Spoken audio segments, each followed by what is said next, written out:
Tout le monde commence à dire bonjour. On va commencer du coup. Donc, bienvenue encore une fois pour cette présentation concernant l'introduction en bourse de la société Hafner Energy. Voilà, donc nous sommes en présence de Karine, la directrice financière de l'entreprise, Philippe Hafner, donc cofondateur et PDG de l'entreprise, voilà, et Christian Bastien, donc le directeur commercial. Voilà, donc il y a déjà des questions qui arrivent. Alors attendez juste un tout petit peu quand même que la présentation commence. Vous aurez plein de réponses juste après. Donc je vais laisser la parole du coup à Karine, Philippe et Christian. Et puis donc n'hésitez pas à poser vos questions via le chat, je vais les noter. Et puis s'il faut, j'interromprai tout simplement nos interlocuteurs pour leur poser vos questions. Voilà.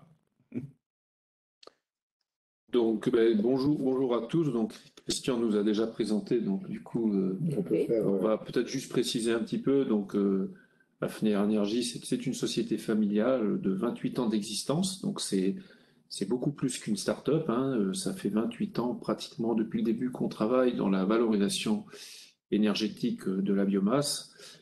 C'est une société de famille je dirais, on avait mon frère Marc qui était, je veux dire, qui est toujours en place et qui était à l'origine de la société. Et j'étais actionnaire à ses côtés depuis le tout début, donc avant même que le mot transition énergétique n'existe.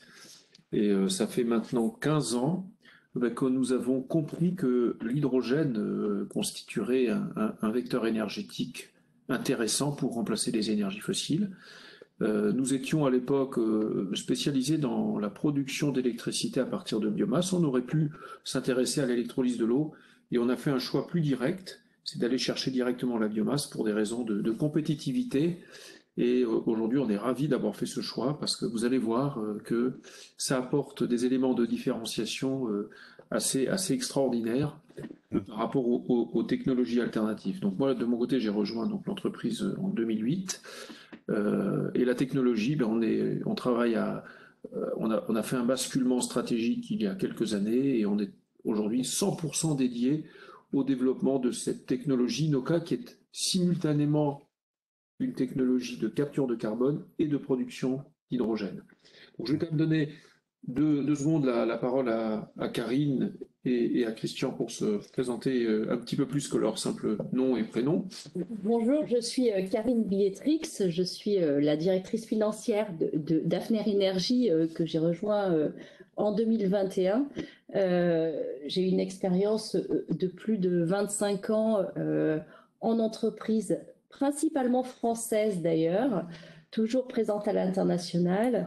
J'ai également eu la chance d'intervenir ces derniers mois ou années dans les secteurs des énergies et le plaisir de rejoindre cette équipe que vous allez découvrir ainsi que son histoire. Mais on peut d'ailleurs dire que Karine, c'est toi qui as fait l'introduction, qui a participé à l'introduction en bourse d'HRS. Tout à fait. Qui était la première introduction en bourse de l'année 2021. La première introduction en bourse de l'année 2022. C'est une histoire de première. Moi, je suis Christian Bastien, je suis directeur commercial et business development d'Hafner Energy, une aventure passionnante que j'ai rejointe il y a maintenant près de 6 ans, avec un parcours de plus de 30 ans dans le développement commercial et marketing, pour l'essentiel sur des marchés internationaux et pour l'essentiel dans le domaine de l'énergie. Donc, ce sont des thématiques évidemment que je connais parfaitement. Et aujourd'hui, chargé du déploiement de cette solution formidable qui s'appelle Inoka et qu'on va vous faire découvrir aujourd'hui. Alors, ce que je propose de faire, c'est que on va partager la présentation. Parfait. Vous me direz, Christian, si ça marche. Il n'y a pas de raison que ça ne marche pas. Donc, là, c'est OK. Ça marche, OK. Alors, juste un petit... Je te mettre en plein écran. Oui, mais le problème, c'est que j'ai comment je peux faire pour enlever le bandeau en haut qui m'empêche d'accéder au... Tu peux le mettre en bas, tu descends en bas. Oui, mais je sais, mais il ne veut pas. Tout en bas, tout en bas. Vas-y, fais-le. Ça y est. Ça y est, on y arrive. Là, ça y est. Il n'y a pas de diaporama. Voilà, à partir du début. Voilà. Ça y est? Voilà, c'est parfait. Alors, on va passer le disclaimer, hein, parce que sur l'opération, vous l'avez déjà présenté. On reviendra après. Donc, sachant qu'on restera une société sous contrôle de la famille, Nous avons pris un engagement de ne pas vendre une seule action dans le cadre de cette opération.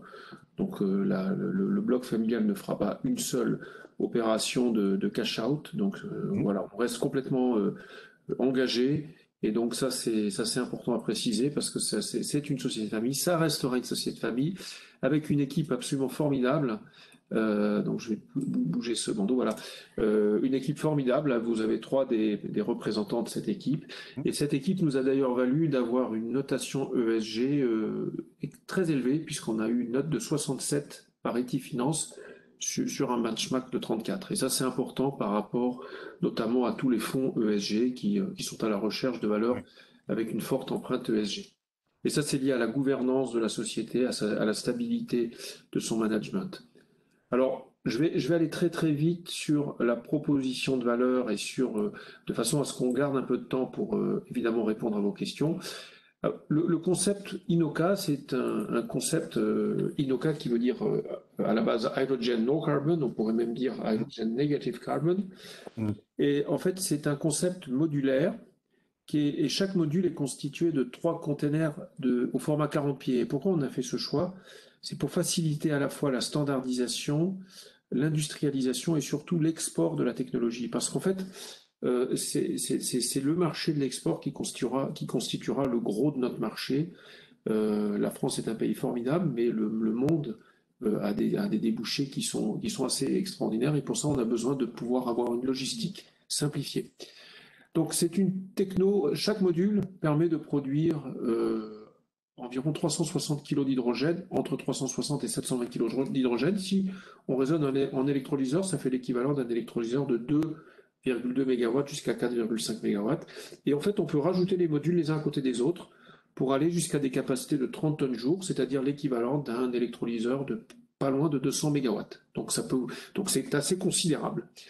C'est un procédé automatisé, qu'on arrive à superviser à distance et qui tourne 8000 heures par an. Et ça, c'est très différenciant parce qu'on ne dépend ni du vent, ni du soleil, ni de la source de l'électricité, ni du raccordement électrique. On peut faire soit de l'hydrogène, soit un gaz précurseur qu'on appelle de l'hypergaz, qui est un gaz renouvelable et qui peut remplacer le gaz naturel à un coût qui est désormais inférieur au gaz naturel. Et donc ça, c'est très intéressant pour les problématiques qu'on connaît bien de l'œuf et la poule. Donc une proposition de valeur qui est très différenciante par rapport à ce qui existe aujourd'hui, notamment par l'électrolyse de l'eau, dont beaucoup ont entendu parler. Alors comment on fait? Eh bien, on utilise en fait l'énergie renouvelable la plus abondante et aussi la plus compétitive qui soit, c'est la biomasse. Et la biomasse, ce sont toutes les biomasses. Et Christian, alors je parle de notre Christian, on parlera tout à l'heure. Donc la biomasse, mais qu'est-ce qu'on va faire? C'est surtout évidemment de la matière végétale. On va la chauffer à 500 degrés. En la chauffant, on va avoir d'un côté un flux gazeux et de l'autre un flux solide. Ce flux gazeux, on va continuer de le chauffer à plus de 1000 degrés. Ça va nous permettre de produire un gaz qu'on va purifier avec des technologies sur étagère qui sont les mêmes technologies que celles qui sont exploitées pour les énergies fossiles, qui sont exploitées depuis plus de 40 ans. Donc ça, c'est une partie très conventionnelle qui va nous permettre de sortir de l'hydrogène pour tous les usages, ou bien ce fameux hypergaz dont je vous ai parlé tout à l'heure, qui va permettre donc de satisfaire pas mal d'usages industriels, réseaux de chaleur ou production d'électricité à la demande. Alors, la partie solide, c'est essentiellement du carbone. C'est du carbone à 85%, on appelle ça du biochar. C'est un produit qui nous permet de capturer tous les éléments indésirables de la biomasse, mais qui sont des éléments très intéressants pour le retour au sol. Ce sont tous les oligo-éléments. C'est un formidable puits de carbone, on reviendra sur ce concept. Et c'est aussi un formidable fertilisant agronomique. Et la valeur économique de ce biochar est beaucoup plus élevée que la valeur énergétique. Donc en fait, ce qu'on fait, c'est qu'on reproduit en quelques minutes ce que la nature a mis plusieurs millénaires à accomplir, puisque la biomasse, en fait, c'est le précurseur de toutes les énergies fossiles. Donc, pour fixer un petit peu les idées, je ne sais pas ce que j'ai fait une bêtise. Vous avez zoomé. Comment je fais pour revenir à... Avec la souris peut-être? Non. Échec, escape. Non, mais la roulette. Voilà, ça y est, c'est bon. J'ai appuyé sur... alors, la biomasse, avec un camion de biomasse, on produit 1 tonne d'hydrogène. Et avec 1 tonne d'hydrogène, on parcourt 100 000 km avec un véhicule. Si on devait transporter une tonne d'hydrogène avec des camions, ce serait 3 camions en ce qu'on appelle des tubes trailers. Mais avec un camion de biomasse, on fait aussi du biochar et on arrive à séquestrer 12 tonnes de CO2. Donc c'est assez étonnant, mais en fait, on va vous expliquer, il y a rien de magique, mais ce sont les chiffres effectivement auxquels on aboutit. Alors ça, c'est peut-être le transparent le plus important. C'est le plus important parce qu'il donne à la fois le modèle économique et le modèle climatique de la solution Inoca. Donc on a cherché évidemment à regarder quelles sont les alternatives. La première alternative, c'est bien sûr le fossile. La seconde, c'est l'électrolyse de l'eau. Et la troisième, c'est Inoca. Eh bien, ce qu'on voit, c'est qu'on est d'ores et déjà, quelle que soit la taille du système, on a pris 2 exemples un peu extrêmes, 720 kg jour et 15 tonnes jour, on est déjà 2 fois moins coûteux qu'un électrolyseur à une pression de 30 bars. On parle bien d'un coût de revient. Et on est d'ores et déjà au coût du fossile aujourd'hui. Donc, c'est-à-dire que quand on dit l'hydrogène renouvelable, c'est formidable, mais on atteindra le coût du fossile en 2030, c'est pas vrai. On arrive déjà aujourd'hui, en 2022, à atteindre le coût du fossile. Et je veux dire, si demain, on a une installation qui nous est commandée aujourd'hui, elle est en service dans 1 an.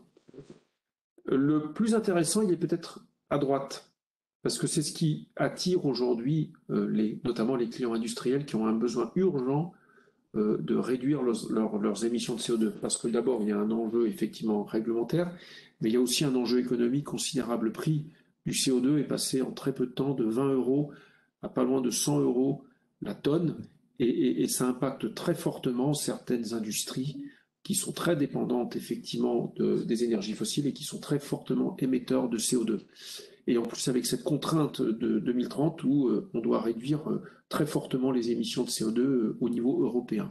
La solution Inoca, elle permet d'éliminer du carbone. Donc on n'est pas sur de l'émission de carbone, mais au contraire sur carbone négatif, donc élimination de carbone de l'atmosphère.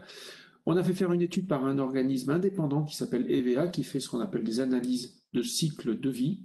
Et cette analyse, elle a établi qu'en tenant compte tous les éléments qui constituent le process, et y compris la fabrication de l'équipement, c'est-à-dire la fabrication des aciers et le recyclage des équipements en fin de vie après 20 ans d'exploitation, en passant par le diesel consommé par les camions pour amener la biomasse, l'électricité ou le CO2 contenu dans l'électricité que nous en consommons beaucoup moins que les électrolyseurs, mais nous en consommons un petit peu. C'est une quantité qui est pratiquement 10 fois inférieure, mais qui représente quand même un petit peu d'électricité.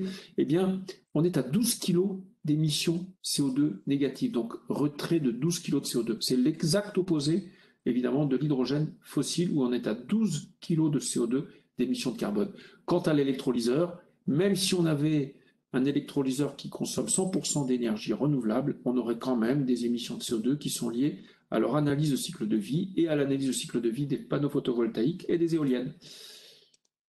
Alors, juste, excusez-moi, Philippe, il y a David qui a une petite question. Du coup, mais il faut quand même beaucoup d'énergie pour brûler la biomasse et le gaz. Donc, voilà, c'est quand même de la consommation d'énergie. Alors, il y a un besoin d'énergie pour assurer la première étape de thermolyse qui est autour de 500 degrés, puis ensuite la deuxième étape de steam biomass reforming qui est à 1000 degrés.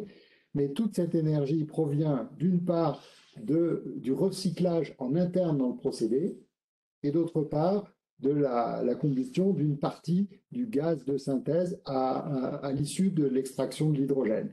Donc en fait, la solution est totalement autonome d'un point de vue énergétique dans son fonctionnement établi. Il n'y a pas besoin d'apport énergétique extérieur autre que celui qui provient de la biomasse elle-même. Évidemment, on a un petit peu besoin de courant électrique pour assurer les aspects mouvement, ventilation, etc., mais pas du tout pour l'apport thermique. Et c'est véritablement une solution autonome, sauf évidemment pour le premier démarrage. Et donc l'efficacité énergétique d'ailleurs du système, c'est-à-dire la conversion de l'énergie primaire en hydrogène est de 70%, c'est-à-dire qu'on est sur un niveau qui est légèrement supérieur à celui des meilleurs électrolyseurs du marché. Et ça prend en compte l'énergie que nous consommons pour alimenter le process. Et encore une fois, c'est un process qui est complètement autosuffisant en énergie. Donc il n'y a pas de consommation d'énergie externe, à l'exception effectivement de ce que Christian vient d'évoquer. D'accord. Alors, par contre, pour répondre peut-être à Bruno, il n'y a pas d'élimination de CO2 parce qu'il est déjà piégé dans la masse. Alors, le CO2 qui est capturé fait partie du biochar. Le biochar, c'est du carbone. Le CO2, c'est carbone et 2 atomes d'oxygène. Et lorsqu'on séquestre du biochar, donc majoritairement du carbone, en fait, c'est l'équivalent des atomes des molécules de CO2 qui aura été séquestrées. Il y a un transparent dédié à ça, si c'est tout à l'heure. On a un transparent précisément sur cet aspect cycle du carbone, parce que ça sera beaucoup plus facile à comprendre, à expliquer. Alors, peut-être rapide là. Je vais présenter un petit peu le marché, mais tout le monde parle de l'hydrogène, c'est effectivement un marché en plein essor, mais sachez qu'aujourd'hui, le marché de l'hydrogène est déjà extrêmement élevé, et on a demandé à EY et Element Energy de nous faire une analyse du marché global de la planète, bien sûr, en termes de production d'hydrogène décentralisée. Et ici, vous voyez sur le graphe de gauche le volume total de ce marché d'hydrogène, auquel nous pourrions effectivement participer. Et si nous ne prenions que 1% de ce marché, ça représenterait déjà pas loin d'1,5 milliard d'euros de chiffre d'affaires pour notre entreprise. Alors, ceci n'est d'ailleurs que le marché de l'hydrogène décentralisé, mais nous abordons également les besoins de décarbonation de l'industrie qui ouvrent un potentiel encore plus important de déploiement. Alors pour se concentrer peut-être dans un premier temps sur la partie strictement hydrogène, aujourd'hui, comment est-ce qu'on produit de l'hydrogène sur la planète? Eh bien, à 97%, tout l'hydrogène produit sur la planète est produit à partir de gaz naturel. Donc l'hydrogène, c'est formidable, à condition qu'il soit renouvelable, mais s'il est produit à partir de ressources fossiles, le bilan carbone est très mauvais. Et c'est bien ce que vous voyez à droite sur ce graphe, 12 kg de CO2 émis pour chaque kilogramme d'hydrogène produit. Ceci dit, c'est le moyen industriel actuel de produire un hydrogène jugé comme relativement compétitif, entre 1,5 et 2,5 euros le kilogramme. L'alternative, dont beaucoup d'acteurs parlent aujourd'hui, c'est l'électrolyse de l'eau. C'est effectivement une très bonne solution, sous réserve quand même que l'électricité qui a été utilisée pour l'électrolyse soit elle-même d'origine renouvelable.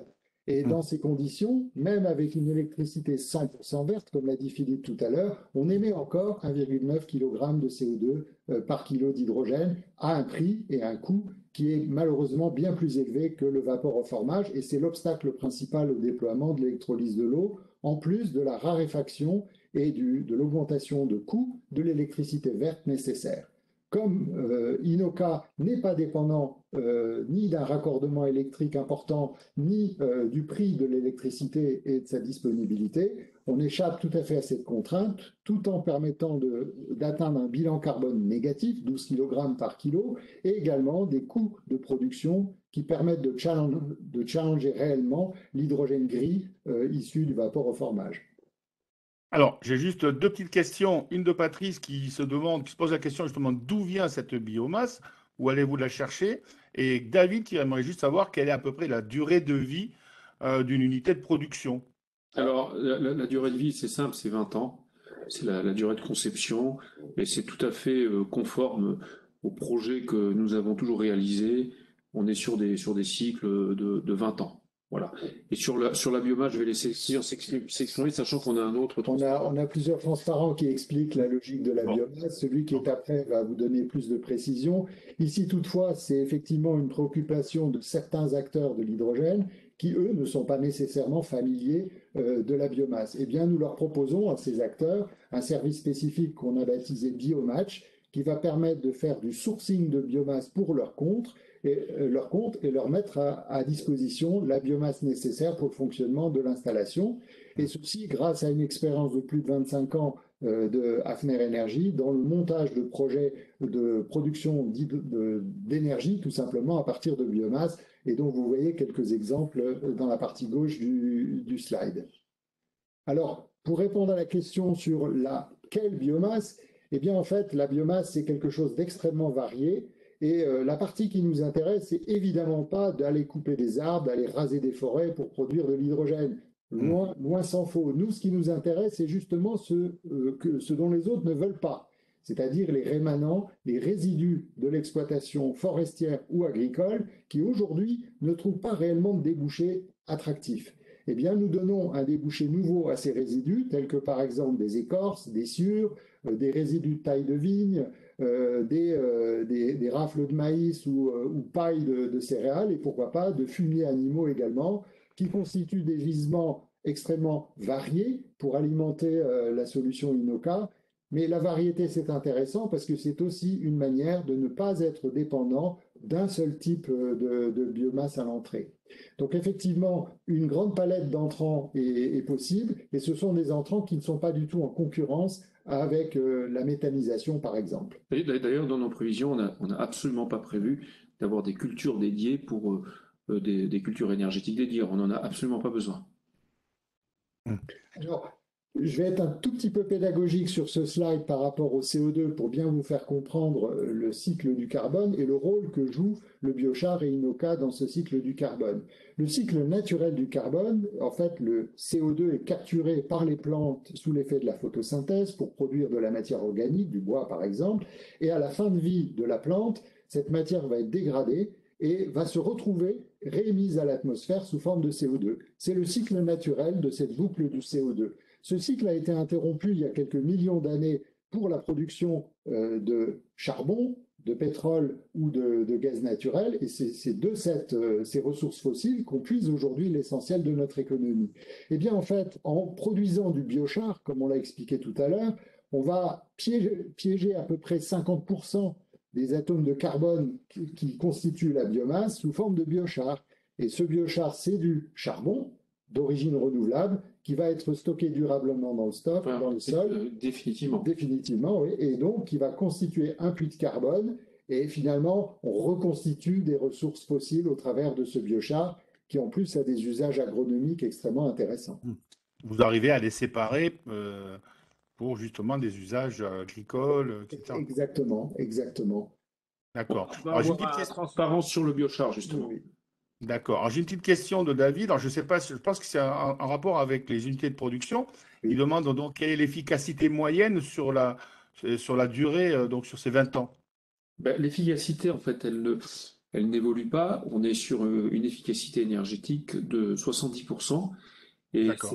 c'est d'ailleurs une donnée qui a été validée par un organisme certificateur international qui s'appelle DNV, dont on aura d'ailleurs un transparent sur ce sujet, qui est un organisme norvégien qui a fait des due diligence technologiques pour valider les niveaux de performance que nous annoncions, tout en validant bien sûr le niveau de sécurité et la maturité de la technologie.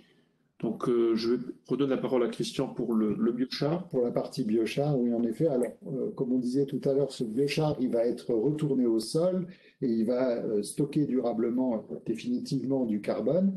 Et c'est d'ailleurs la COP26 qui a considéré que le biochar était un vecteur de séquestration le plus mature en matière de séquestration de CO2.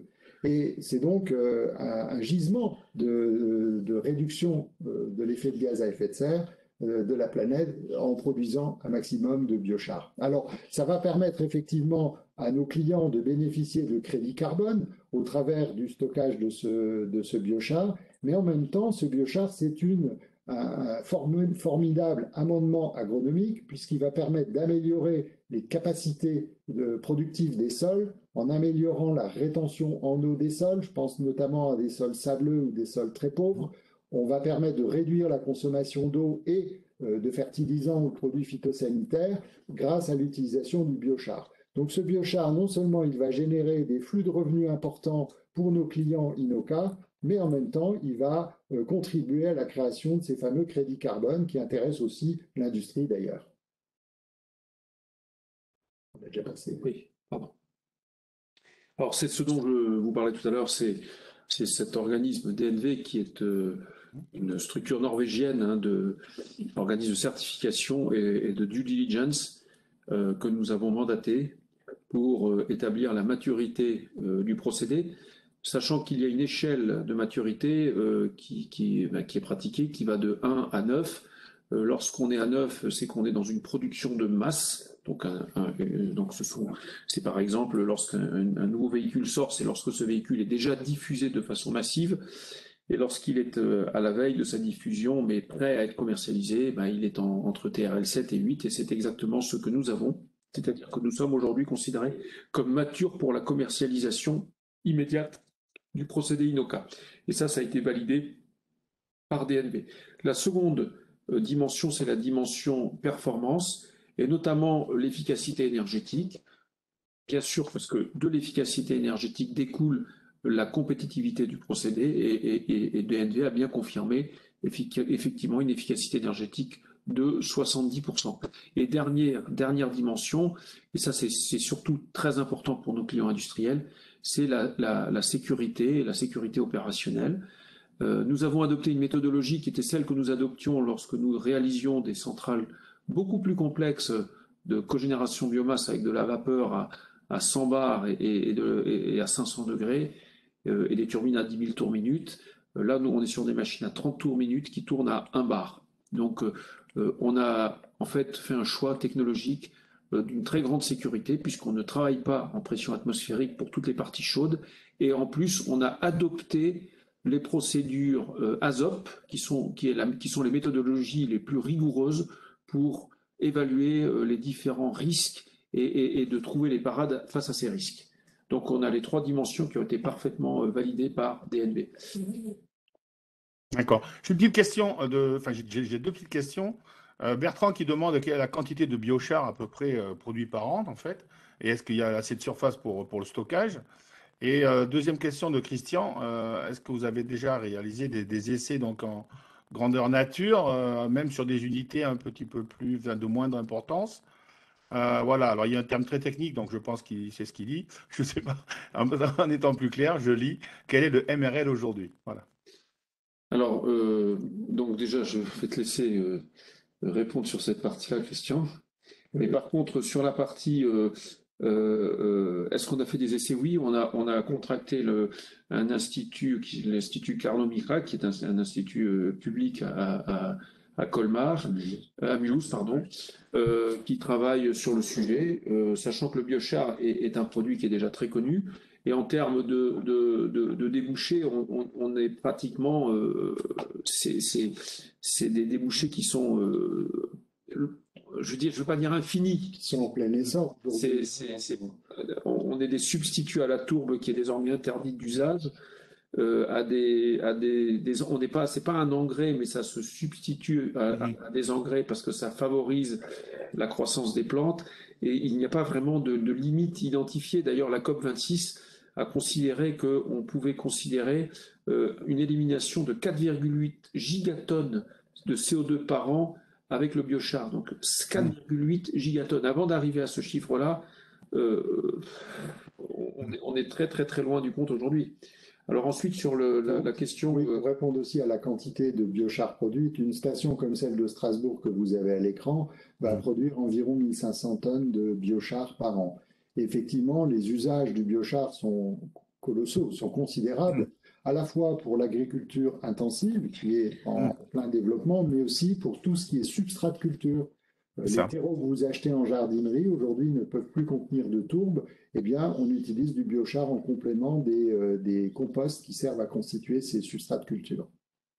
Alors, puisqu'on parle un petit peu de Strasbourg, l'occasion m'est donnée de dire qu'on a déjà donc, cette première installation qui est en fonctionnement à Strasbourg. Elle est déjà constituée d'un premier module de thermolyse et de vapocraquage correspondant à l'équivalent de 360 kg d'hydrogène par jour. Cette installation fonctionne depuis le mois de juin dernier, produit de l'hypergaz, ce fameux gaz de synthèse, et du biochar, les deux compatibles avec nos cahiers des charges. Et donc, dans le courant de l'année, nous allons augmenter la capacité et rajouter les équipements auxiliaires d'extraction et de purification d'hydrogène, ainsi que la station de distribution d'hydrogène. Alors, oui, excusez-moi, une petite question de Nicolas, c'est vrai, mais le biochar, du coup, est-ce qu'il n'a déjà pas fait d'objet d'études ou de recherche agronomique, comme par l'INRA ou des trucs comme ça? Bien sûr. Nous invitons tous les participants. On a beaucoup de documentation qu'on trouve très facilement sur Internet sur à la fois la valorisation agronomique du biochar, je dirais, sa performance en termes de captation de carbone. C'est très documenté. Et oui, bien sûr, il y a eu de nombreuses études qui ont été faites, sachant que le procédé Inoca a une caractéristique très intéressante, c'est qu'on arrive à réguler le niveau de température pour atteindre la qualité attendue et la principale qualité attendue du biochar, indépendamment évidemment de son origine puisqu'on utilise des origines renouvelables, c'est ce qu'on appelle la surface spécifique. Et nous pouvons travailler sur ce facteur par l'ajustement de la température du thermolyseur, et ça c'est quelque chose qu'on arrive à faire très facilement, ce qui n'est pas forcément le cas des procédés alternatifs. Et nous arrivons notamment à une surface spécifique comprise entre 2 et 300 mètres carrés par gramme, donc j'invite tous ceux qui ont un petit peu de temps à se documenter sur cette notion, mais c'est fait effectivement, la surface spécifique est le facteur déterminant, indépendamment évidemment, je dirais, de la composition en oligo-éléments de ce biochar. Alors, sur la valorisation agronomique du biochar, en fait, on travaille avec différents instituts spécialisés, notamment le laboratoire Ritmo à Colmar, qui est spécialisé dans l'application agronomique du biochar. Bon, alors on va peut-être accélérer un peu parce qu'en fait on en est seulement à la moitié de la présentation, donc il faut vraiment qu'on arrive à aller plus vite. Je vais être très rapide. On a vraiment conçu la technologie pour favoriser effectivement tout ce qui est aftermarket, c'est-à-dire chiffre d'affaires récurrent pour générer tout ce qui est supervision de maintenance, supervision d'exploitation et pièces de rechange. C'est vraiment un sujet qui a été conçu de façon très forte. Je rappelle simplement les points clés qui sont très différenciants. C'est la notion de bilan carbone négatif qui est complètement unique. Le fait que, contrairement aux électrolyseurs où il y a une concurrence, très grande concurrence entre différents intervenants, nous n'avons pas, et l'usage de l'électricité, nous n'avons pas de concurrence sur la technologie qui est fortement brevetée. Et la raison, c'est qu'on a commencé avant tout le monde. Il y a 15 ans qu'on travaille sur le sujet.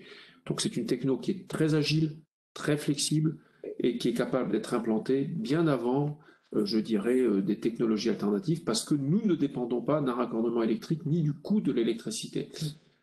Et c'est aussi un très gros contributeur à l'économie circulaire. On a aujourd'hui un accueil extrêmement favorable, je dirais, de tous les territoires qui font qu'on est aujourd'hui extrêmement bien accueillis par les régions, les maires, parce qu'on va créer de l'emploi local grâce à la biomasse. Au niveau industriel, ça c'est très important, c'est quelque chose que nous maîtrisons. On a une parfaite vision de ce que nous allons faire en 2022 et en 2023 en considérant notre chiffre d'affaires prévisionnel pour les 2 prochaines années. On a déjà aujourd'hui nos fournisseurs, nos sous-traitants et nos capacités d'assemblage. On a déjà les procédures en place, on a déjà notre directeur industriel qui est en place depuis 2017. On est ISO 9001 depuis 2016. Donc là, vous avez la photo du principal atelier que nous allons utiliser, qui est un partenaire avec qui nous travaillons depuis 2016 et qui nous a d'ores et déjà réservé les slots pour nos guidance sur 2022 et 2023. La technologie, c'est une technologie qui est fondée sur uniquement de la chaudronnerie, de la mécanique générale et du soudage. C'est-à-dire que c'est vraiment très conventionnel, c'est de la machine simple, faite d'acier et d'acier inox, pas de fonderie. Donc notre modèle, c'est un modèle fabless avec l'assemblage par nos propres soins pour contrôler la qualité, pour contrôler la propriété intellectuelle et enfin évidemment la logistique de façon parce que souvent on va nous interdire je dirais les expéditions partielles, donc du coup nous souhaitons avoir cette maîtrise. Donc en 2024 nous aurons un atelier, ça fait partie d'ailleurs des besoins de l'IPO, un atelier de 10 000 m² qui vont nous permettre d'atteindre une capacité de 200 modules par an qui nous donnent une vision jusqu'à l'horizon 2030. Donc voilà, vraiment une industrialisation qui est maîtrisée, d'autant plus maîtrisée que nous sommes sur une fabrication standardisée. Alors, j'ai une petite question, excusez-moi, juste à ce propos. J'ai 2 internautes qui me demandent justement, est-ce que vous êtes dépendant de métaux rares pour construire vos unités de production? Est-ce que votre approvisionnement est plutôt en France, Europe ou à l'étranger? Voilà, tout simplement. Voilà, pas de métaux rares. On va se fournir auprès, évidemment, de fournisseurs qui sont implantés en France. Ce que je ne peux pas vous dire, c'est la provenance exacte des aciers. Mais sinon, c'est vraiment, il n'y a pas de métaux rares. Hein. Ce sont des aciers conventionnels et des aciers inox. Et une fraction de métaux réfractaires, mais qui font appel à des métaux qui sont très connus, comme un métal qu'on appelle notamment l'inconel, mais qui est constitué de métaux qui ne sont pas des métaux rares. Donc la partie ESG importante, avec une gouvernance paritaire, 3 administratrices indépendantes et 3 comités spécialisés qui sont tous les 3 présidés par une des administratrices indépendantes. Donc là, je vais laisser Christian, mais par contre, un petit peu, on va aller essayer d'aller aussi vite que possible sur le carnet de commandes qui est déjà extrêmement solide, avec près de 33 millions d'euros de carnet de commandes déjà engrangés, avec majoritairement des projets à destination de la mobilité, avec des critères de solidité sur ce carnet de commandes et d'engagement de la part de nos clients. Donc, ce sont évidemment des projets en phase de réalisation sur la partie mobilité. On va regarder un petit peu le pipeline, c'est-à-dire l'ensemble des projets identifiés. Il se monte à près de 183 millions d'euros aujourd'hui, avec une répartition majoritairement dans le secteur de l'industrie, mais toujours une part assez significative dans le domaine de la mobilité, sachant que la mobilité fait appel plutôt à des projets de taille modeste, alors que l'industrie ouvre la voie à des projets de taille beaucoup plus importante. Ce pipeline est constitué exclusivement de projets bien identifiés avec des acteurs connus, identifiés avec lesquels nous sommes en négociation. Donc, il n'est évidemment pas de projet statistique dans ce pipeline. Et bien évidemment, on attend un taux de conversion assez important de ces projets, étant entendu qu'il n'y a aucun projet dans ce pipeline qui soit relatif à un appel d'offres public. Et donc, les chances de succès, si vous voulez, sont effectivement très élevées dans ce pipeline de projets. Sachant qu'on n'a pas non plus de concurrence face aux électrolyseurs sur ces projets et que dans la très grande majorité des cas, ce sont des clients qui sont venus à nous. Enfin, même dans tous les cas, hein, on n'a pas eu... On a fait très peu de chasse aux clients. C'est vraiment des projets qui sont à la demande de nos clients. Vous avez ici quelques, disons, les 11 projets les plus importants en matière de mobilité. Vous voyez qu'ils sont tous à peu près de la même taille, correspondant à peu près à 6 millions d'euros de chiffre d'affaires pour nous. Ça constitue des projets de la même taille que celui de Strasbourg, c'est-à-dire 720 kg de capacité de production d'hydrogène par jour. Et c'est assez logique puisque ça correspond à des besoins de, disons, un petit de stations de production, de distribution de carburant. Alors, dans le pipeline et le backlog, je vais me concentrer simplement sur le tout premier projet qui est mentionné tout en haut. C'est un projet qui est à l'initiative de la société Roussel d'ailleurs, c'est important de le soulever. C'est un spécialiste de la collecte et du traitement de bois et de biomasse, et il cherchait des débouchés pour des biomasses résiduelles qui trouvaient peine à valoriser. Il s'est associé au groupe Thévenin et Ducrot, qui est détenteur de la marque Avia, distributeur de carburant sur tout l'est de la France, et ensemble, avec Hafner Energy également, nous avons constitué 2 sociétés de projet qui sont en cours de déploiement désormais pour produire chacune 720 kg d'hydrogène par jour à partir de biomasse collectée localement. Alors Avia, c'est le 2e réseau de stations d'essence après Total en France. Hein. Oui. Alors, côté industriel, les projets sont de taille nettement plus importante, tout simplement parce que les industriels consomment des quantités importantes d'hydrogène ou d'énergie et que la solution Inoca répond à leurs besoins. Et donc, forcément, on a affaire à des projets de taille nettement plus importante. Vous voyez qu'on a déjà collecté beaucoup de manifestations d'intérêt sur des projets de taille très significative, aussi bien en France qu'au Portugal ou au Royaume-Uni, et donc effectivement un potentiel de déploiement extrêmement considérable sur le domaine de l'industrie. Bon, je vais faire un petit focus sur un des projets qui est le plus important, qui est un projet où notre client est Greenvolt. Greenvolt, c'est un opérateur en énergie nouvelle portugais qui est une société cotée sur Euronext Lisbonne. Et Greenvolt nous a sollicité pour une installation qui est en cours d'évaluation et pour laquelle nous avons de très bons espoirs d'aboutir d'ici la fin du premier trimestre pour une capacité de 20 tonnes par jour. Donc ça fait environ 140 mégawatts d'électrolyseurs en équivalent. Par contre, la contribution climatique est bien supérieure à un électrolyseur de 140 mégawatts. Il faudrait plutôt un électrolyseur de 500 mégawatts pour avoir une contribution climatique équivalente. Et en termes de création d'emplois, c'est encore bien supérieur. Et c'est très intéressant pour 3 raisons. D'abord, le Portugal veut arrêter sa centrale au charbon de Pego, qui se situe à 100 km de Lisbonne, une capacité de 600 MW électriques, tout en préservant l'emploi local. Et évidemment, par cette solution, non seulement nous préservons l'emploi, mais grâce à la collecte de la biomasse, nous parvenons même à créer de l'emploi supplémentaire. En plus, nous ne consommons pas l'électricité pour faire de l'hydrogène, puisque l'électricité produite par Greenvolt en parallèle de cette installation par des panneaux photovoltaïques sera livrée au réseau, ne sera pas prélevée par les électrolyseurs. Donc du coup, c'est un projet qui est extrêmement vertueux et qui permettrait de retirer l'équivalent de 300 000 véhicules de la circulation portugaise, sachant que le Portugal est un pays qui veut apparaître comme un des leaders de la décarbonation.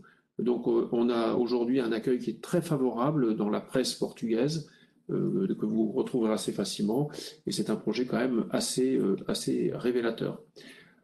Sinon, les trois partenariats stratégiques que nous avons établis, qui sont formidables parce qu'ils sont très complémentaires et qu'ils couvrent vraiment la palette de nos besoins par rapport au partenariat. Le premier, c'est avec HRS.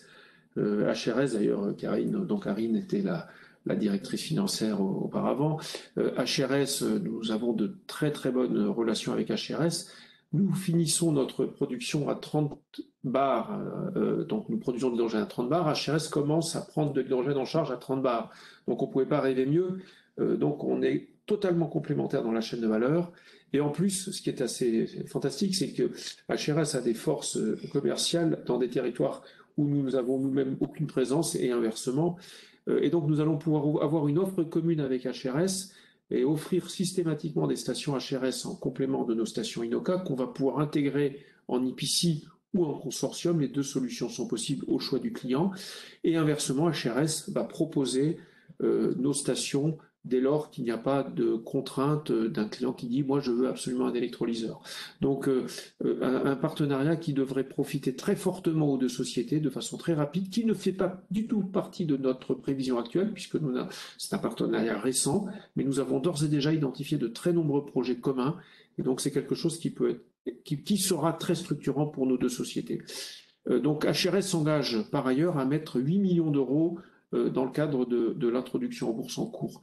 Deuxième partenariat, très différent d'HRS, lui c'est carrément au cœur de l'industrie, dans l'industrie lourde. Vicat, c'est un cimentier français, c'est le plus important cimentier français qui emploie 8000 personnes, qui est un cimentier indépendant, société familiale cotée en bourse, et qui a un enjeu de décarbonation majeur comme tous les cimentiers, puisque le ciment est à l'origine de 8% des émissions de CO2. Et donc, on va aider Vicat à fortement les aider à décarboner, et ils vont nous aider à, je dirais, implanter des solutions qui soient parfaitement compatibles avec les besoins de l'industrie du ciment, sachant que dans ce type d'industrie, il y a de nombreuses industries qui sont un peu différentes, mais qui ont les mêmes problématiques, comme la sidérurgie, l'industrie du verre, où nous avons déjà des discussions très intéressantes qui sont engagées. Et on a aujourd'hui des projets en discussion avec Vicat qui ne sont pas dans notre pipe. Et Vicat s'engage de son côté aussi à investir 8 millions d'euros dans la société. Et troisième acteur, et c'est encore une fois très, très différent et très complémentaire, c'est un développeur international très connu, Eren, qui est la maison mère de Total Eren, Total ayant mis 30% dans Total Eren et investi 250 millions d'euros. Donc c'est un acteur très significatif. Les deux dirigeants d'Eren avec qui nous sommes en discussion directe, Paris Moratoglou, David Corchia, sont évidemment les personnes avec qui nous discutons, sont à l'origine d'EDF Énergie Nouvelle, sont à l'origine évidemment les patrons d'Eren Industrie, à l'origine de Total Eren, et donc on considérait que le coup d'après pour eux, ça n'était plus les éoliennes, ça n'était plus les panneaux photovoltaïques, c'était la production d'hydrogène, et ils ont choisi la technologie Inoca, et ils ont choisi de par son côté décarbonation, polyvalence, et donc eux vont développer des projets à nos côtés, et nous allons constituer donc une JV commune avec 80% de détention du capital par Eren et 20% par Hafner Energy, avec aussi 8 millions d'euros investis par Eren dans le cadre de l'IPO. Donc on est vraiment extrêmement satisfait, on ne s'attendait pas à un tel accueil de ces différents acteurs, on est très content, c'est un magnifique début et c'est quelque chose qui n'était pas du tout intégré dans notre pipe. Alors, juste avant, j'ai pas mal de questions, donc je vais juste essayer de synthétiser deux déjà. Au niveau d'Inoca, comment dirais-je, vous acceptez, enfin, il faut des cultures spécialement pour Inoca, ou alors vous acceptez les déchets qui se trouvent comme ça, enfin directement de la biomasse un peu n'importe où. Et d'ailleurs, ça rejoint la question de Jean Hervé, notamment ce qui concerne les algues vertes en Bretagne et ce qui pourrait être utilisé, par exemple. Totalement, totalement, totalement. Les algues sont un gisement qui nous intéresse beaucoup. Toutes les biomasses nous intéressent. Et la raison, elle est simple. C'est qu'on n'est pas contraint par ce qui embête les gens qui font de la combustion, c'est la température de fusion des cendres. Et on n'est pas non plus limité par ce qu'on appelle chez les méthaniseurs le pouvoir méthanogène. On n'a pas ces problèmes-là. On peut prendre toutes les biomasses. On peut même envisager de traiter, dès lors qu'on les séchera, les lisiers. Donc, toutes les biomasses nous intéressent. Toutes les biomasses sont exploitables.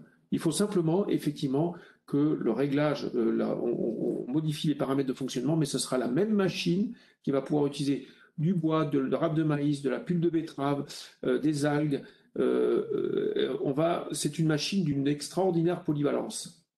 D'accord. Je vais peut-être laisser Karine présenter les perspectives de croissance. Oui, donc les projets qui composent notre carnet de commandes et notre pipeline nous ont permis de construire notre trajectoire financière sur les 2 premières années en affichant 30 millions d'euros de chiffre d'affaires l'année prochaine et puis un doublement, plus qu'un doublement d'ailleurs, de chiffre d'affaires en 2023-2024 pour ensuite afficher une croissance forte mais régulière qui nous amènera à 250 millions d'euros de chiffre d'affaires en 2025-2026.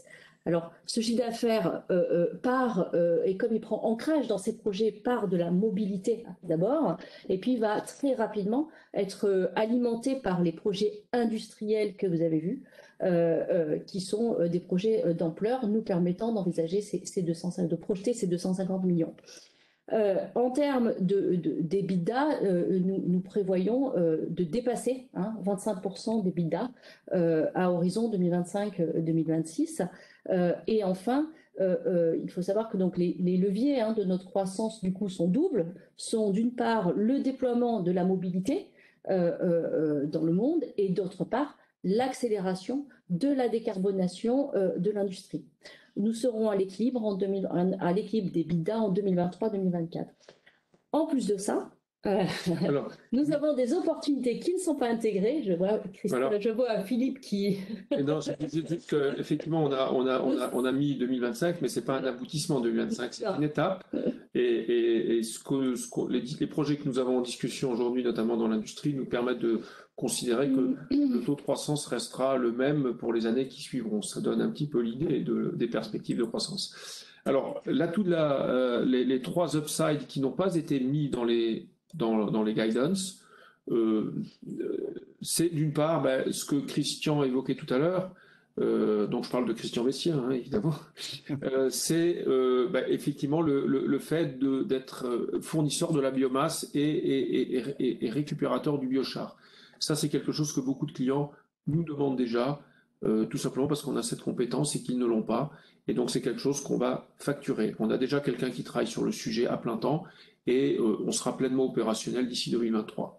Deuxième sujet, c'est effectivement des livraisons de clés en main, sachant que c'est quelque chose que nous avons pratiqué dans le passé au cours de notre existence. On était un ensemblier et on va continuer de l'être. Et ça va bien commencer avec HRS, puisqu'avec HRS, beaucoup de nos clients vont nous demander d'intégrer la station dans notre limite de fourniture. Et ça, c'est pareil, ça n'est pas intégré dans notre prévision et ça va constituer des suppléments de chiffre d'affaires et bien évidemment des BITDA. Et troisième élément, c'est une technologie tout à fait révolutionnaire qui permet de récupérer la chaleur latente, alors que celle-ci, normalement, est perdue dans l'atmosphère, c'est même pas normalement, elle est systématiquement perdue. Cette chaleur latente, dès qu'on fait du séchage, la vapeur, elle part à l'atmosphère. Et bien, nous, on la prélève et on en récupère l'énergie pour alimenter le sécheur. Ça permet de diviser par 3 la quantité d'énergie. Ça nous permet d'aller chercher des énergies, des biomasses dont personne ne veut aujourd'hui, comme par exemple les lisiers. Des digestats. Alors, vraiment très rapidement, Karine. Alors, pour déployer cette stratégie, nous avons déterminé un investissement qui va aller jusqu'à 80 millions d'euros, qui est divisé en 4 parties. Alors la première chose étant le déploiement de notre stratégie industrielle qui va comprendre et des investissements matériels et immatériels, mais aussi le recrutement allant jusqu'à 360 personnes en production. D'autre part, en termes commercial, donc nous avons l'ambition, et nous avons intégré dans nos prévisions d'aller de très rapidement partir à l'export. Donc, et pour ça, nous aurons besoin de 100 personnes dans le département commercial pour aller en Europe, aux États-Unis, enfin en Amérique du Nord et en Asie du Sud-Est. En termes de recherche et développement, nous allons continuer à investir en R&D. Nous avons prévu 15 millions d'euros. Pour ça, nous avons aujourd'hui une avance technologique que nous considérons de 2 ans et nous allons continuer à maintenir cette avance. Et enfin, nous avons prévu une enveloppe de 10 millions d'euros pour investir dans les sociétés de projet de nos clients. Alors, excusez-moi, juste parce que bon, il y a pas mal de questions qui arrivent. Il y en a juste une qui est simplement, c'est est-ce qu'il n'y a pas un risque un petit peu comme qui s'est passé avec les cultures sur le maïs en fait, de détruire je sais pas, quelques exploitations agricoles en faveur de la production de, je sais pas moi, de végétaux ou autres pour faire de la biomasse, si jamais il venait à manquer de biomasse. Oui, alors non, encore une fois, je redis que nous ne prélevons que des résidus de l'exploitation agricole actuelle existante. Les résidus de l'exploitation forestière, comme des sciures, comme des écorces, comme certaines parties des bois qui ne sont pas collectés aujourd'hui et qui sont laissés en forêt, par exemple. Ça, c'est pour la partie forestière. Mais on s'adresse aussi aux résidus de l'exploitation agricole. Quand vous produisez du maïs, eh bien, il y a ce qu'on appelle les rafles de maïs qui sont très mal valorisées aujourd'hui. Eh bien, ces rafles de maïs nous permettront de produire de l'hydrogène. Et on va en définitive adapter à chaque région, en fonction du potentiel de biomasse disponible, les réglages et la solution et le choix de la biomasse. Et donc, on pourrait imaginer aussi de planter des plantes énergétiques comme du miscanthus pour aller produire de l'hydrogène. Alors, ça marcherait très bien, bien évidemment, mais en aucun cas on souhaite substituer des terres agricoles qui produisent aujourd'hui de l'alimentation humaine ou animale par des plantations énergétiques. On peut le faire, mais ce n'est pas du tout notre cible. Notre cible, ce sont des biomasses gérées durablement, effectivement renouvelables, naturelles et adaptées au contexte régional, local. Et puis les quantités disponibles sont largement suffisantes. Et en termes de coût de revient, c'est beaucoup plus intéressant pour nos clients d'aller exploiter des biomasses résiduelles plutôt que d'avoir des cultures dédiées. On n'en a pas besoin. On n'en a vraiment pas besoin. Je discutais avec la Fédération du bois qui précisait qu'aujourd'hui, le gisement forestier disponible, c'est les chiffres qu'ils nous ont annoncés, étaient de l'ordre de 35 millions de tonnes de bois disponibles. Or, évidemment, bois d'œuvre, eh bien, ça permettrait de produire près d'1 million de tonnes d'hydrogène avec Inoca. Donc, vous voyez que le gisement n'est jamais un problème. Et la preuve, c'est que beaucoup de projets nous ont été proposés et présentés par des acteurs de la biomasse. D'accord. Juste un petit chiffre, est-ce que vous avez une idée donc, de la masse salariale par rapport au chiffre d'affaires pour répondre à une question de... Je vais laisser répondre Karine. Nous avons une idée. Je ne sais pas, bien sûr. Si ça répond à votre question. Oui, alors elle est modélisée. Donc à partir du moment où je vous ai donné 360 personnes à horizon 25-26, 100 personnes en sales et marketing, le reste étant constitué effectivement des fonctions support, l'administration et la R&D, vous comptez 550 personnes et je vous laisse faire vos calculs. D'accord. Alors, une autre question, si comme vous visez l'international, vous avez parlé un petit peu au début, où seraient fabriqués les prochains modules, entre guillemets? En France, c'est une technologie française, c'est des brevets français et c'est effectivement les discussions, nous avons de nombreuses discussions, des échanges, notamment le préfet de la Marne a eu on a eu plusieurs contacts assez récents. Et c'est en France que nous comptons nous industrialiser. C'est notre pays et voilà. Et les camions qui exportent seraient à l'hydrogène, rouleraient à l'hydrogène? Alors, écoutez, ce serait notre rêve. On va pas s'y engager parce que il n'y a pas encore. Mais oui, on aimerait beaucoup que ce soit le cas. Mais aujourd'hui, on n'aura pas Ça veut dire on va faire appel à des sociétés de transport, mais clairement, le gros de...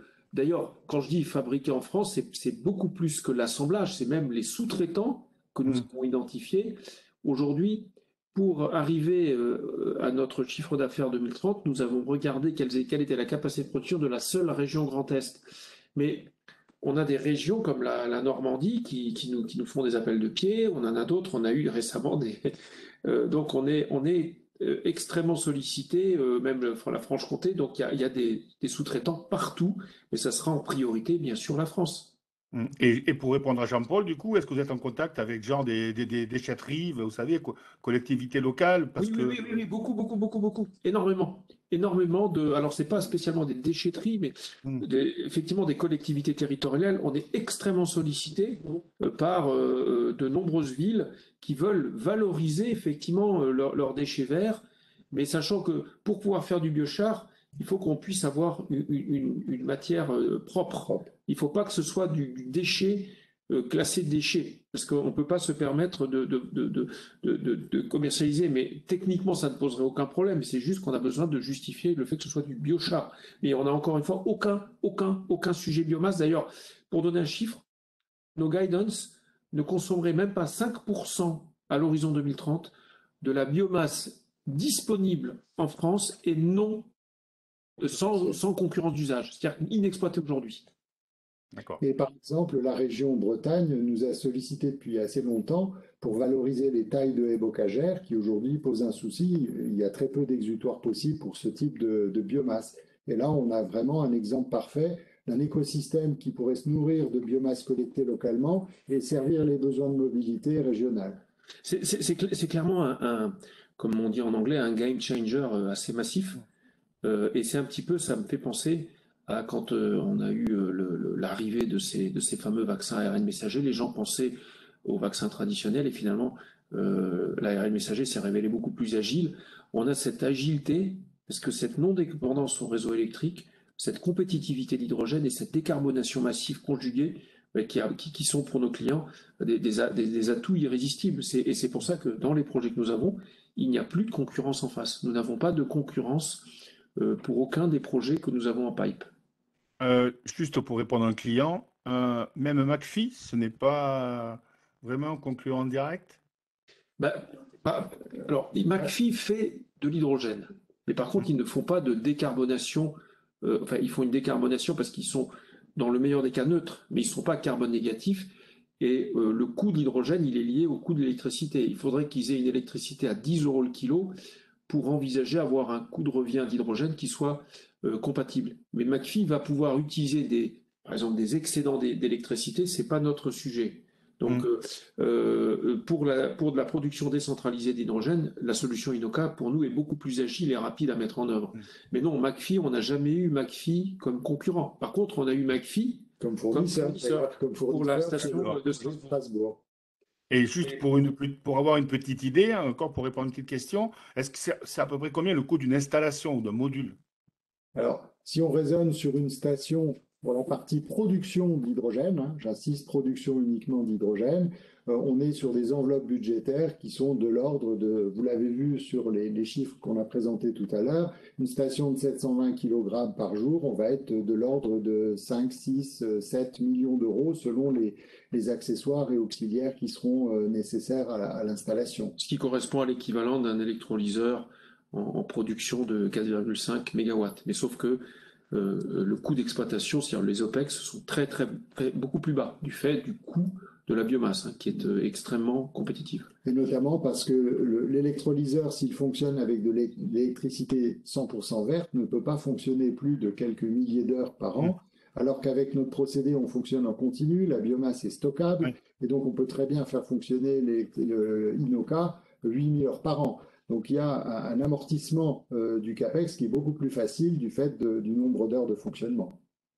Alors oui, il y a une petite question auquel que je n'ai pas posée. Quel est le pourcentage de flottants que vous mettez donc du coup en bourse?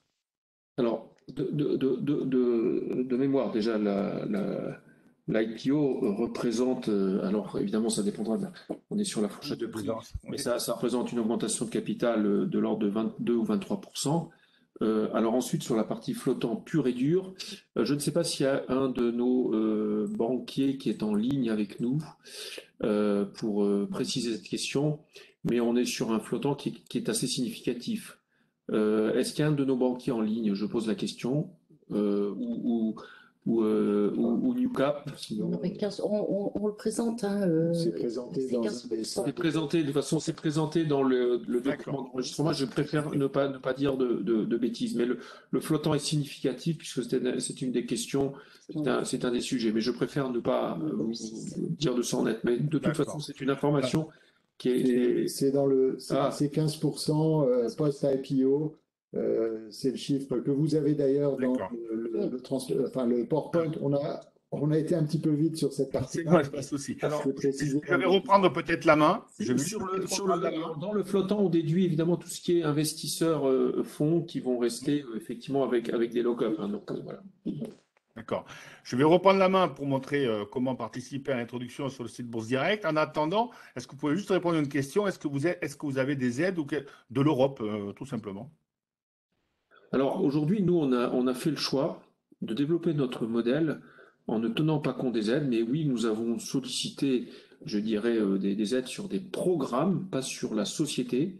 Et nous ne sommes pas du tout, nous n'avons pas ça dans notre ADN d'être des chasseurs de subventions, parce qu'on considère que on a toujours considéré que notre technologie devait être une technologie capable de, je dirais, d'être indépendante des besoins, viable. Mais ceci dit, on va s'inscrire, nos clients vont s'inscrire dans les différents programmes de soutien, que ce soit au niveau européen ou au niveau national, c'est-à-dire au niveau de l'ADEME. D'accord. Alors, il y a une question, mais elle sera un peu difficile à répondre, je pense, parce que tout dépend du cours d'introduction. C'est pour répondre à Kevin qui demande, est-ce que vous avez une idée du multiple de valorisation par rapport à vos concurrents en termes de enterprise value par rapport aux sales, entre autres, ou la valeur d'entreprise sur les EBITDA. Mais bon, c'est vrai que tout dépend. La seule chose que je peux dire, c'est qu'aujourd'hui, la façon de valoriser ce type d'entreprise, c'est une approche par des comparables et il est difficile de trouver des comparables. Et donc, quelque part, on nous compare à des pure players hydrogène, mais sachant que nous, on apporte une dimension supplémentaire qui est celle de la décarbonation. Maintenant, je ne peux pas vous en dire plus. C'est une question effectivement difficile. Peut-être tu veux répondre? Oui, en fait, d'ailleurs, vous le trouverez dans la note d'opération. Donc après, je ne sais pas quelle est la présentation. La présentation que nous avons est communiquée de toutes les façons? Je ne sais pas du tout si. Non. La présentation que nous déroulons est communiquée? Non. Il y a simplement le webinaire est enregistré, on le mettra sur notre chaîne. D'accord, donc elle est communiquée par le webinaire en fait. Voilà. D'accord. En tout cas, vous trouvez tout ça dans la documentation. De toute façon, tout est dans la documentation. Donc, Bon, est-ce qu'il y a d'autres questions? Ah oui, bien sûr, question importante. Est-ce qu'un jour, vous pensez donner des dividendes? Ah ben bien sûr, ce qu'on souhaite, bien sûr, bien sûr, et je pense que ça arrivera.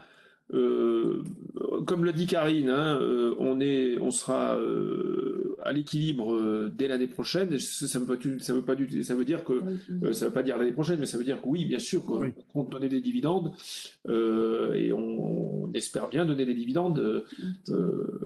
Ça, c'est une évidence. D'accord.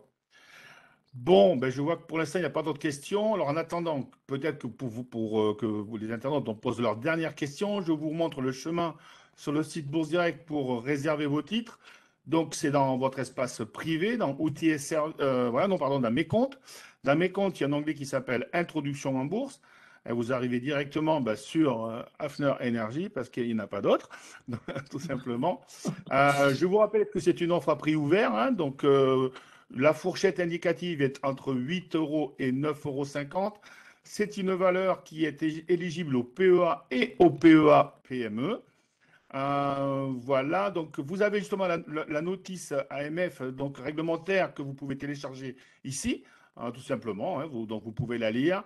Pour réserver vos titres, il suffit de mettre la quantité achetée ici, en sachant qu'on prendra bien évidemment le prix de la fourchette le plus élevé, donc 9,50 €. On n'est pas des institutionnels où on peut fixer ses prix. Là, ce sera basé sur 9,50 €. Voilà, donc vous avez jusqu'au 9 février 20 h, vous voyez, c'est écrit en rouge pour réserver vos titres. Le règlement de livraison des titres se fera le 14 février et première cotation le 15. Voilà. Alors, je réponds du coup, excusez-moi, à la question sur la valeur hein, qui est bien, qu'on retrouve dans la note d'opération, qui est bien de 290 millions à 345 millions pour une fourchette de prix hein, de 8 € à 9,50 €. D'accord. Bon, je pense qu'on va arrêter là le webinaire. On va arrêter là les questions. Juste, il y en a une petite dernière, oui, de plusieurs personnes. Vous ne comprenez pas la différence entre ordre A1 et A2. Alors, je vais vous l'expliquer tout simplement. En fait, afin que personne ne soit lésé, que vous passiez 500 titres à l'achat, 1000 titres, 2000 titres, 3000 titres, il y a ce qu'on appelle des ordres prioritaires, donc entre 1 et 250 titres. Et ensuite, au-delà, c'est-à-dire à partir de 250 titres, donc 251 jusqu'à 1000, 2000, 3000, etc., ce sont des ordres A2. Si vraiment l'introduction en bourse a très très fort succès, cet ordre A2 serait amené à être réduit, voire carrément pas. Et pareil pour les A1. Donc, vous voyez, quelqu'un qui veut passer déjà 300 titres, il aura 250 titres en A1 et 50 en A2. Quelqu'un qui veut acheter 1000 titres aura 250 titres en A1, 750 en A2, afin que personne ne le soit lésé. Mais ça, notre salle de marché, Bourse Direct, va faire le dispatching à votre place. Ce n'est pas vous à le faire, mais c'est pour vous l'expliquer, puisque c'est écrit à l'écran et il y avait des questions là-dessus. Voilà pour ce webinaire. Je sais qu'il y aurait tout un tas de questions encore à poser, mais le temps tourne. On pourrait rester tout l'après-midi. Voilà, j'espère. Donc, n'hésitez pas. Donc, c'est jusqu'au 9 février 20 h si vous voulez participer donc, à l'introduction donc, de Hafner Energy. Merci beaucoup, Karine, Christian, Philippe, d'avoir pris du temps, donc, bien sûr, pour présenter votre entreprise et, donc, et son avenir. C'est vrai que voilà, dans cet environnement très, très, très actuel. Et voilà. Et bonjour de la naissance de la part de l'année. Et merci à vous. Merci. On espère vous revoir bientôt comme actionnaire. Hein. Voilà. À très bientôt. Et puis, bah, écoutez, on est à votre écoute. Voilà. Et merci beaucoup. Et puis à Merci. très bientôt. Au revoir. Merci. Allez, au revoir tout le monde. Au revoir.